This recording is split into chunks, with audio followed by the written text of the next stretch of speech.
gifts, and everybody's born with a different gift. I believe that everybody has a psychic ability when they're born. It's just others turn it up like a volume or turn it down or never even touch the volume. How can we prove something to be real that can't be explained by facts or science? I know about fortune telling. I've had a fortune teller do stuff with me in New York and in New Orleans. I do know a little bit about fortune telling. It's okay. I think it's like a gimmick, you know. Kind of. Yeah, I mean, some of the stuff, you know, you read it like, all right, that's cool, but, you know, do I like wholeheartedly believe? No. I have, but I don't know what I think about it. I've heard about it and I've seen it like in movies, but I don't really believe in it because I think everything happens randomly. A little bit.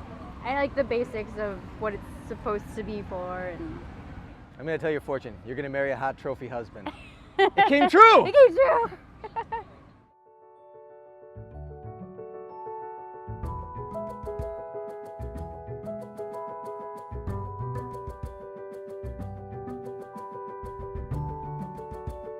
I think I'm especially sensitive to other people and also very intuitive, and so anybody that's actually like that could probably tap into this. I don't feel that it's a special gift. I feel like my brain's able to perceive things, but it's not just me. Well, it's very interesting. I've been doing this for over 20 years. Well, fortune telling is kind of exactly what it says. It's your fortune, but it's kind of more than that.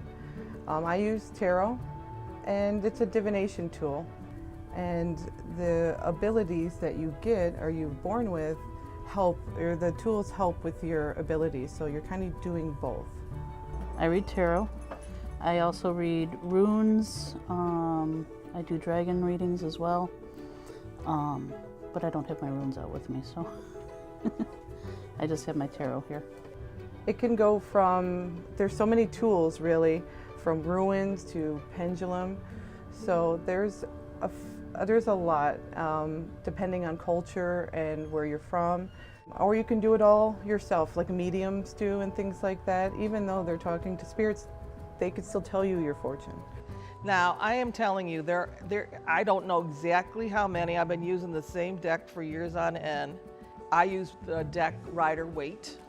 And all of them work very similar. You're going to get the same answer, but a different way, if that makes sense.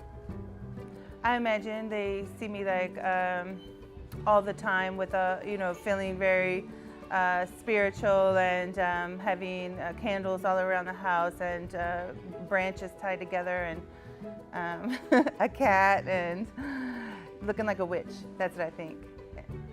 And then I'm like summoning demons or something like that. Many people believe that it is the work of the devil or that it is fake. But how do we prove this? Well, sometimes it's hard to really know what people are thinking, but sometimes they think that you know everything, that you're a mind reader, and sometimes it can be that way, but it depends on the person. But for me, I just feel that sometimes people think that you're something else. We're still human, we still eat and sleep, Some people are skeptical. Some of my family is skeptical, but they accept it. It's not like there's no ridicule or anything. I do get the people that come up to me that say, "Oh, you can do that? Well, read me right now." And I'm like, "No, I'm not going to do it. This is my job. You don't like to go out on your job and when you're off work, you don't want to do it anymore when you're not at working, So some people just don't understand that. I can't do normal things, like go to the store, because I see and feel a lot of things. And it's not always, but sometimes when I'm in a zone, I go to the store, and it could be the mall, and there's all these people, and there's all these intense energies. It can be frustrating, if that makes sense, to kind of, for me, I feel all this and I want to help people. So for me, it can be a struggle.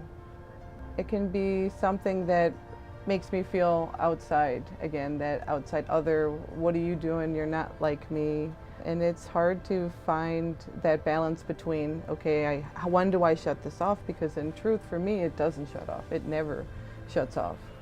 So it's, you know, I can stop and stop using the tarot cards, but when I go home, I'm still doing things, you know what I mean? So it can be, I guess, frustrating, but you learn to live with it. Again, it can be a curse and a blessing, but I feel that once you realize what it's doing for people and what it can do for you, it can be a blessing more so. Well, initially, people were treating me like a novelty. They wanted me to perform like I was in the circus. And then I would say to them, and what do you do for a living? And they'd say, oh, I'm a stockbroker or something. I say, well, could you just quote me a stock now? I said, this is what I do for my living, so you can make an appointment. And that's what I tell them. It affects if you commit to being a psychic or fortune teller and everybody's gonna know about it, then yeah, it changes who's gonna be your friend, who's not, what they're gonna think of you, you know, so you're not gonna be in any sort of like middle class circles without them talking about you. You're not gonna be in a religious circle without them thinking that you're bringing demons or something, but that's what people think.